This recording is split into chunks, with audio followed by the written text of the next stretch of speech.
So you can cast your mind back nearly 19 years now. Are we? Yeah, like I have a memory of sitting on the blocks actually, just of like the Dutch beside us being really keen. Like they were doing lots of heavy breathing and hoopla and kind of screaming at each other, and I was just going, they are going to go flying out the blocks. That's what I thought.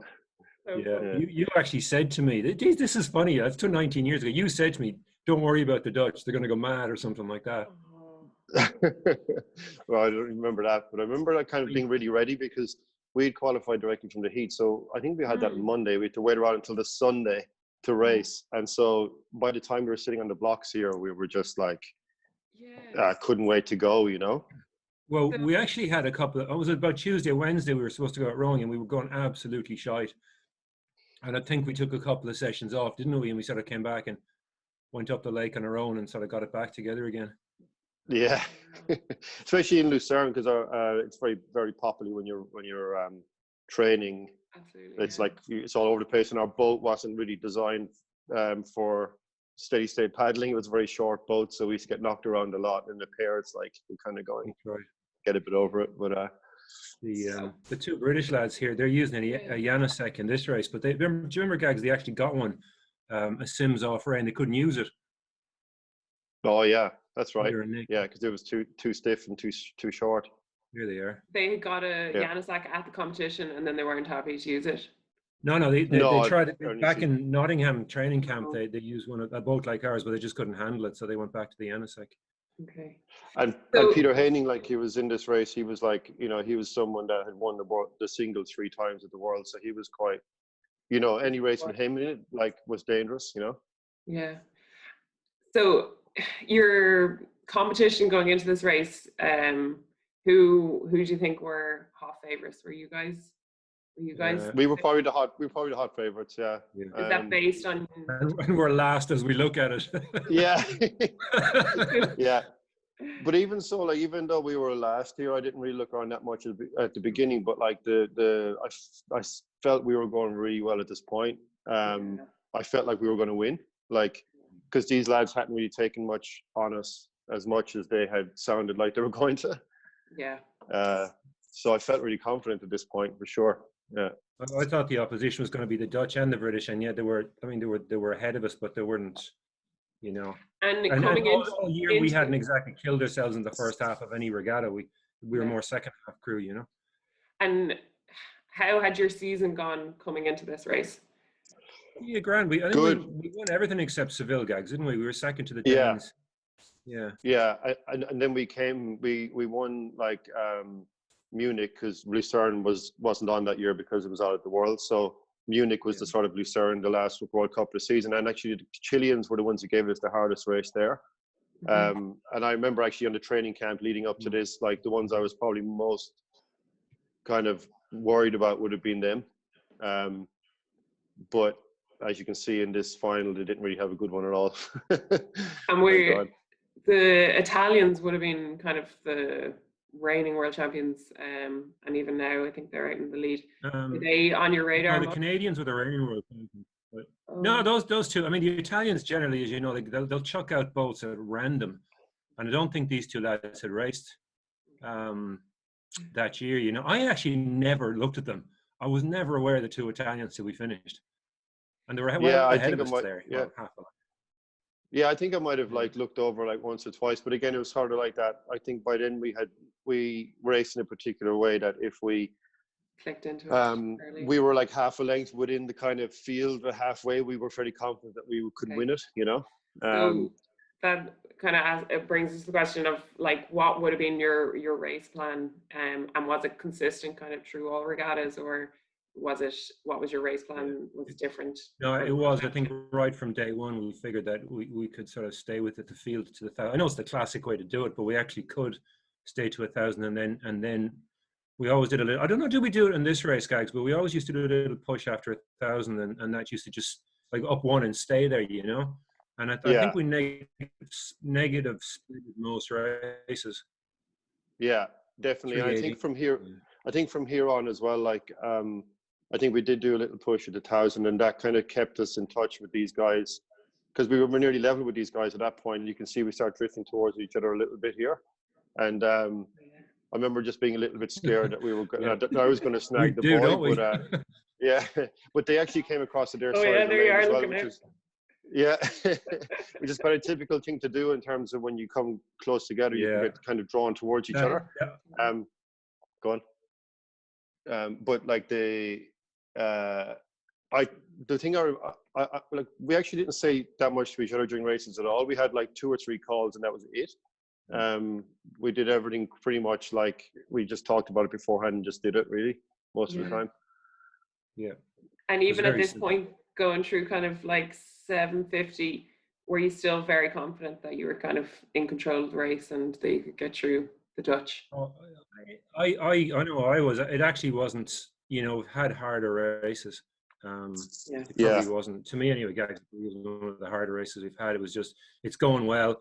We're rating a little bit lower than everybody else maybe, but we're in the lead now. We're pretty much close to it. So my focus was on the bloody boys. I was thinking, geez, don't catch a boy at this stage. And it's funny because like the Dutch, like, whilst it's been very tempting to push on at that point and try and break them, like I felt that they were going to break, but at the same time I was thinking like, Jesus, well done to the lads for sticking with us for so long. Like that's kind of, wow, you had the confidence going in. Very generous of you. Yeah. But I could hear them like beginning to fall apart at this point. I'm sure they were just very vocal, and we were just going about our normal business, really. Across, didn't they? Would you be? Go ahead. On the far side, the far side. I think from here on in, I don't think I even looked across once like to the others. Would you have been big sprinters, or were you kind of someone that liked to kind of lay down the pace through the whole race? Well, we always have a big sprint in that. If we needed it. Yeah, if we needed it, definitely. We generally would tend to grind them down, you know, over the whole thing. Yeah. And it's interesting to pair with myself and Tony. Like, I mean, I had done very little pairs rowing before this, like hardly any, to be honest. Before 2001, it was always sculling and then in the 4.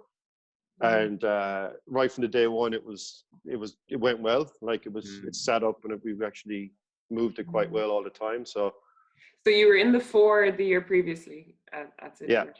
And then when you stepped into the lightweight double or lightweight pair, was it kind of a breath of fresh air? Was it nice kind of change? Yeah, well, the 2 of us, there we go, like bloody mad scalded. Look at it go now. Well, 2 of us sort of in the UK at the time, so it was kind of, I was up in Scotland and Gags was down in Nottingham, so it was kind of inevitable that we would row with each other because there wasn't a lot going on back in Ireland. So I used to drive down to Nottingham, and Gags came up to Edinburgh a couple of times, and we just sort of said this kind of makes sense. Yeah. Well, so there you are, world champion. So you both had long rowing careers. Where would this rate for you guys? Is it one of the highlights, or was it a pinnacle kind of race for you? Yeah, like I think it was like, I mean, just by the general like title of it, like kind of becoming a world champion, I think we both had that potential to do that like on numerous occasions, and like just actually do it was a kind of feeling of relief, to be honest. It wasn't really I didn't have a feeling of joy when I first crossed the line. I was just like, thank God that's over. Like, and then we just absorbed it from there on in and really enjoyed it. But it was definitely a threshold moment, of course. Yeah. Was it a really exciting time, I suppose, because obviously it was a big World Championships for Ireland with the lightweight men's, with Sam and Sinead also winning that year. Yeah. It was epic. I guess, I don't know, I don't think there's any, because they won the day before, I don't think there's any pressure on us. It was like, well done, but that's nothing to do with us, you know? Really? It was interesting. That was trying to kind of like, you know, maintain our focus when other people were finished. I know, but there were so many Irish people over there. Like it was almost like having not a home world championships, but it was just packed with Irish and lots of friends and family. So like, it was pretty good. It was easy, like kind of easy to hold it together for them, you know. Yeah, for sure. I don't know. Do you remember Gags going down to the race that morning? I always remember Jimmy O'Neill from Neptune, who had coached us, you know. And we got on the bus, and Jimmy and his wife Agnes were there, and they basically avoided us because they thought, you know, we didn't want to see anyone. We were over. 2 of us just wandered over to Jimmy, started having a chat about something or other, you know. And he said to me after he couldn't believe that, but he said the second we started chatting to him, just like it was back in Island Bridge, he thought he knew we were in it, you know. Yeah. So did you both prepare similarly into racing? Like as a dynamic, where you both kind of relaxed? You both seemed quite chill about the whole thing. Did you have a similar kind of build up to racing and mentality around it, I suppose? Yeah, it was very simple, I think, what we did. But I was, I mean, not that matters, of course, but it was easy. The two of us sort of just, we kept it simple, didn't say a lot. And, but the whole year was like that, actually. I mean, the question you asked, Claire, was it a highlight? I thought the whole year was actually the highlight, because when we got together, it was always easy. There was never any, we never really rode badly. We did a lot of the stuff on our own, the training programs when we were in Nottingham, and it was like, okay, what do we do today, type thing, you know. We had certain work to do, but we were very flexible in it, you know. And it was always fresh, and I thought it was fresh and fun the whole year through. Yeah. So you know, when you get to the end of a season, you just can't wait for it to be over. This one actually enjoyed the whole way through, you know. Yeah. So for me, it was probably it's probably up there, probably in the best actual 12-month period. Nice. Topped off quite nicely. Yeah, exactly. I've got a similar thing, and I think also as well, we have we valued good technique over a lot, like throughout our careers, and I think like we used to talk about it with each other even when we were not in the same boats over the years, and then suddenly we were put into the same boat together, and it's sort of we could actually do all the stuff that we were used to talk about all the time anyway, and we like to do things a bit differently, and that's allowed us to kind of, I think, grow as rowers probably a little bit over those years. Yeah. And did both of you like fulfill a separate role within the partnership, like, or was it a very like set plan? Even like, let's say go into races, were one of you more vocal? Was one maybe in charge and the other person followed, or did you have a particular role within this combination? It's a very interesting one, I think. I mean, Tony might answer this completely differently, but like I felt we were very equal in that regard. Like we kind of left each other alone, and we didn't talk too much in the boat because there was no need to, because we had discussed what we're going to do. So there's no point in ramming it home, you know. Yeah. And so from that perspective, I think it was probably good, because there was actually, as Tony said earlier, we kept it very simple. And I think that when we became into racing, we just trusted each other to do our jobs, you know. Mm-hmm. So that's what I enjoyed about it. Tony, you guys hear me? Yeah, no, go ahead there. I can hear you, Tony. All right. Yeah. I think when we started off, because I do remember the first day we got in the pair together, it was in Bagnolas, just for a bit of fun. I remember Gagsy saying, I can't row both sides. So I get in there, shut up, and we'll row across the lake. And we only went across to the lanes and came back in again. And it was actually quite not too bad. But the first day we went out in Nottingham, and I always remember, and we did 12K or something or whatever it was. And I did say to Gags, I reckon we could win the Worlds in this thing. And he hadn't a clue. But I think after about 3 or 4 weeks, you got the hang of, you know, certainly the relationship certainly became, you know, equal as equal can be, definitely, you know. Yeah. And what would it be? I mean, I always respected him as an athlete, you know. He was a stronger bugger and better on the ergo and all that kind of stuff than I was. But he was the young fella, so he had to listen to me for a while. And we used to do a lot of the training was like, as I said before, like we had a similar outlook in terms of training and preparation and what kind of sessions were good. And so that was really helpful, like for training camps, long stints where we're on training camps, because we had a similar philosophy on things. We actually meant there was no real clashes, you know? Yeah, for sure. So what your training regime? The more clashes we had would probably coaches. Do you remember we used to use bungees? And we used to do snap catches and stuff. And Thor didn't like us doing that. He just did not like bungees at all. And he basically banned them. So we get the bungees, hide them in the bungs, row up the lake around the corner and stick it on for about 10 minutes and then come back down again. I don't think he ever knew. Probably no one thought he probably didn't. Brilliant. Yeah. We actually had bungees in the warm up for the Worlds as well. We did some bungee work in the warm up, and then threw the bungee away No. before the start. Yeah. Oh wow! And maybe like for people tuning in, so what do you feel you got out of using the bungee?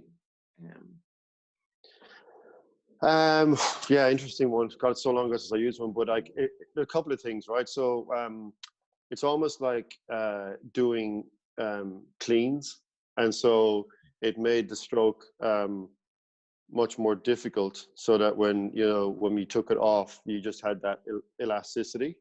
Yeah.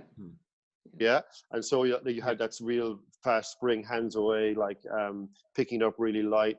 The leg drive was spot on, like, so you got this really good feeling. So particularly off the start, it made you feel like you were flying. Yeah.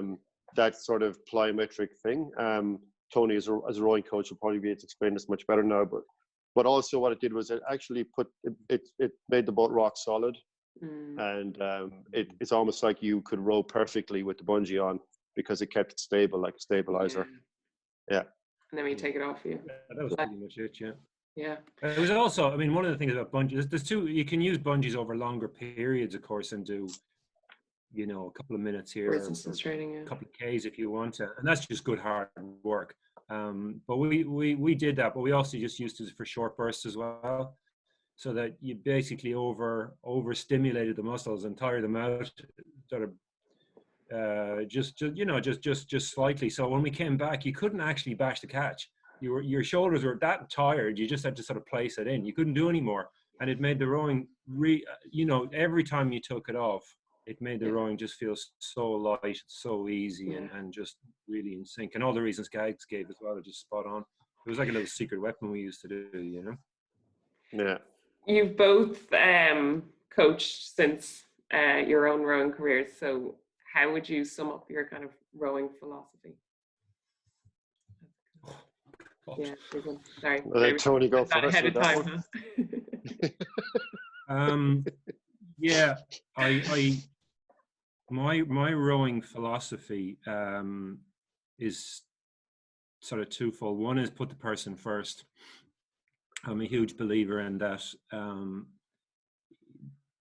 It's a real position of responsibility, not just with schoolboys and schoolgirls, which we've coached a lot, but even with elite teams as well, that they're almost putting their dreams and their futures in your hands. And it is a big responsibility, and it's something it's quite terrifying, actually. So to me, you have to do a certain amount of training, X amount of training, kilometers, whatever, but you need people wanting to be there and to buy in and to be stable in their lives and to get something when they leave. And to me, and I guess that, the coaches I've had over the years to coach me had that philosophy as well. Look after the person first, and the athlete will follow. In terms of rowing, if you're looking at a philosophy, I believe in you make the boat go as fast as possible for the least amount of effort. Effectiveness and being at one with the blade and the water, and just having that feeling rather than going through sort of set body motions. It's an art more than a science to me. I know some people believe it's more of a science, but to me it's an art, and it's an art form. And you get see that in your when the own boat rowing. goes well, you get that feeling. You can't describe it, but it's I guess it's a bit like a weightlifter in the drive phase and a ballet dancer on the recovery, and both of them are strong and smooth and supple, and it's just marrying those two things, And somebody asked me the other day how many strokes, how many good strokes I've ever taken in my life, and I reckon or good outings. Sorry, I reckon I've had 2 good outings in my life, 2 to 3, like top class, and I remember them perfectly. That's why we do it, though, isn't it? And were they one of them in the lightweight men's pair?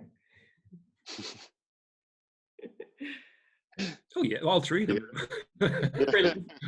I think the heat of the men's lightweight pair was better than the final. I thought we had a brilliant row that day on the Monday in Lucerne. That was one of the better rows I've ever had. But the best row I ever had was when I was under 15, junior C, Shannon rowing.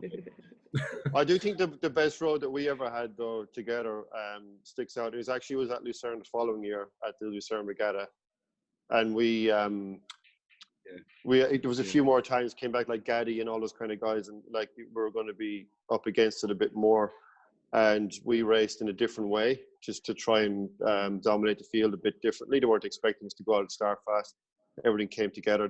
That for me was probably the time when I probably had some of my best rowing, I'd say, was in that Lucerne. Lovely. Gags, do you have a rowing philosophy, or Yeah, you could sum it all up?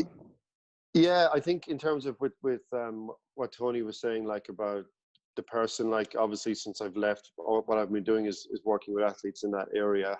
But I think you're going to get the most out of people if they respect you and if you allow them to feel like they've got some sort of control over their program and what they're doing. I think that you know, it doesn't have to be complete control, obviously, but you need to lead them. But I think that it's very important to give people autonomy if you want to get them to perform and stay at the sport for a long time. I think we see a lot of people who leave early because they just can't hack that autocratic kind of regime that happens in rowing a lot. So bit of autonomy, especially as they get older. But like, I mean, from rowing, there's no getting away from the hard work. You got to train your ass off. Like, there's no getting away from that at all. Unfortunately, the harder you train, you're not making it any easier for yourself. You're just making, or you're helping yourself go harder.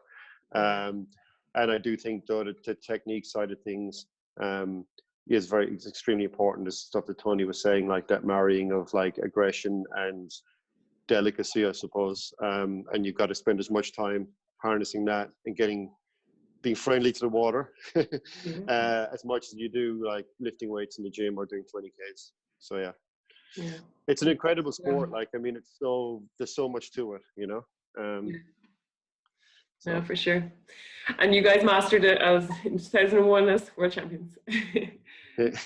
Thank you very much. And actually, Gags, I do have to highlight, so and I'm probably dragging this on, but I didn't bring it up earlier, but you have a medal in bow side and stroke side and sculling. Yeah.